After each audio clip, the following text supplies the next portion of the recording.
morning, YouTube. I apologize. This is yesterday's makeup and mascara, so my face is a mess. So I'm just going to show you what I got going on here. I'm working in the tiny house. You can kind of see that I'm in a construction zone. And this will be kind of intro to the tiny house project. So I'm going to turn the camera around and show you what I'm working on. So currently we have all of the black drain line plumbing is that's all signed off. So that's completed, signed off with the inspector. All the septic is signed off. That plumbing signed off. Next thing I have to get signed off is all the PEX plumbing. And it runs all the way across the tiny house. You can see it up here in the rafters.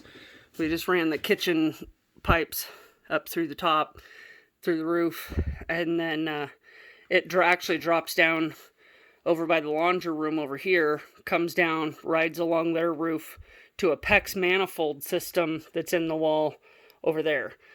So now I'm currently working on all the kitchen electrical. So trying to do this all myself and to code has been more than tricky. I'm going to back the camera out a little bit so you can see a little better. And so basically I have my two GFI separated 20 amp circuits for the counter. We have two outlets over there. That's going to be one circuit. And then from this side of the window and kitchen sink is going to be the other countertop 20 amp GFI circuit. So we have 4 outlets on that one.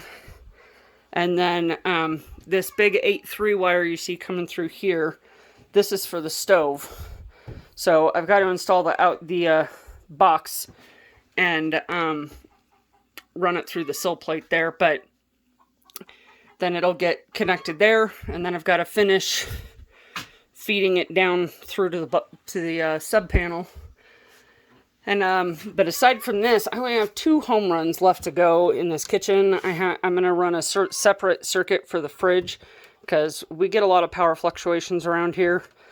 And so I just figured having the fridge on its own 20 amp circuit would be a safer bet for the fridge. Fridges are far more expensive to replace than a microwave or a KitchenAid. So I have my dedicated garbage disposal circuit, and the wires for it are run for the home run. I just have to finish feeding them over here to the outlet box. And then we've got the garbage disposal circuit, we have the refrigerator circuit, we have the 2 20 amp countertop circuits, the stove circuit. I think it's like 5 circuits total that I've got to finish running to the other side of the house. When this is done, running my electrical is done for the tiny house.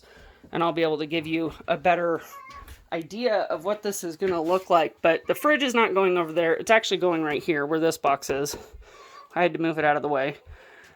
And because we moved out of our place, we purchased the shed, and then we had to have somewhere for more food because in the travel trailer we're staying in, we have this teeny tiny micro fridge. So we have this one plugged into an extension cord at the moment as our backup.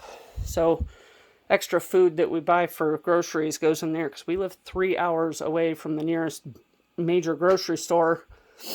So we do big shopping trips, fill up the fridge, and just stock the trailer as needed.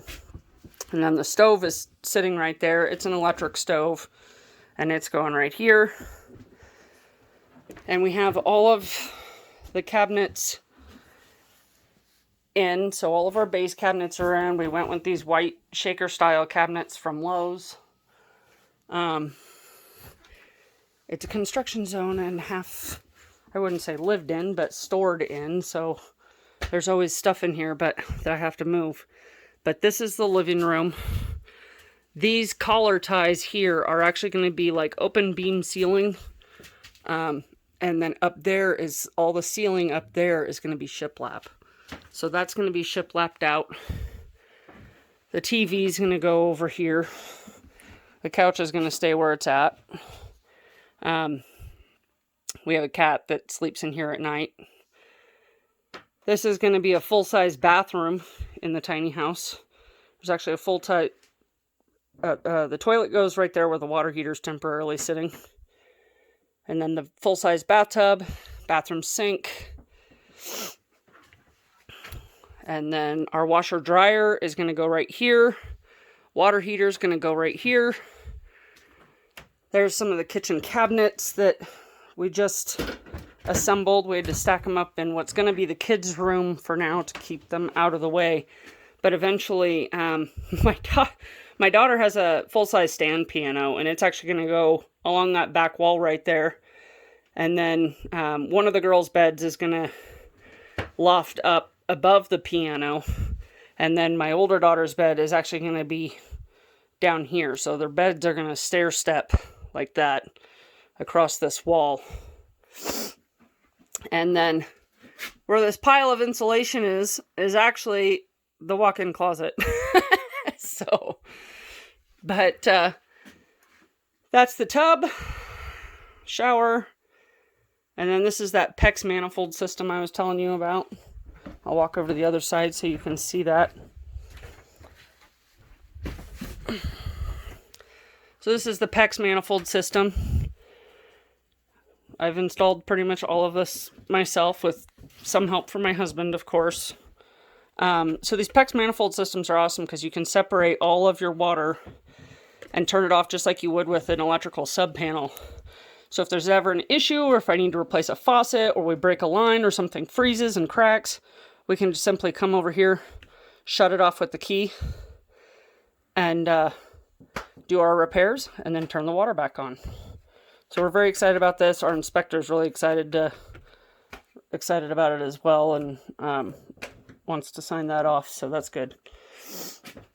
But aside from that, I have a lot more work to do in here, so my husband and I are making a game plan for today to finish getting those kitchen home runs done.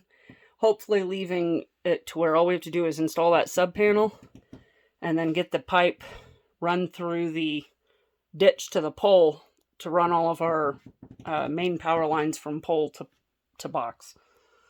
So that's where we're at right now, and I'll update you as things change. Bye!